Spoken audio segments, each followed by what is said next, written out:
Қазанда бірінші тапқыр тест режимінде электробус шықты. Климат контролі, видео күзету системасы орнаштырылған техниканы КамАЗда жиғаннар.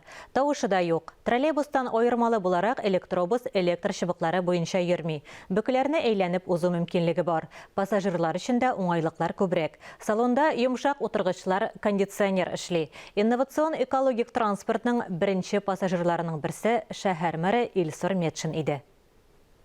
Яңа транспорт экологиягә зыян салмый торган, иң мөһиме кешеләр өчен уңайлы. Электробус өчен 3-нче номерлы троллейбус маршруты сайланган. Әлеге маршрут Башкаланың 2 районы аша үтә. Җәй шилләсендә рәхәт кондиционерлар эшли, кышын 2 катлы пыяла салонны җылыта. Троллейбустан аермалы буларак электробус электр чыбыгы буенча йөрми, транспорт бөкеләрен әйләнеп уза ала. Инновацион экологик транспортның беренче пассажирларының берсе Казан мэры Илсур Метшин. Электробус безнең күптәнге хыялыйды. Без шәһәр экологиясын ничек яхшырту турында күптән уйланабыз. Электр транспорты бу мәсьәләдә алгы планда. Һаваны автомобильләр 75% кадәр пычрата. Хәзер күп кенә автобуслар газ ягылуында эшли. Шундыйларны сатып алабыз.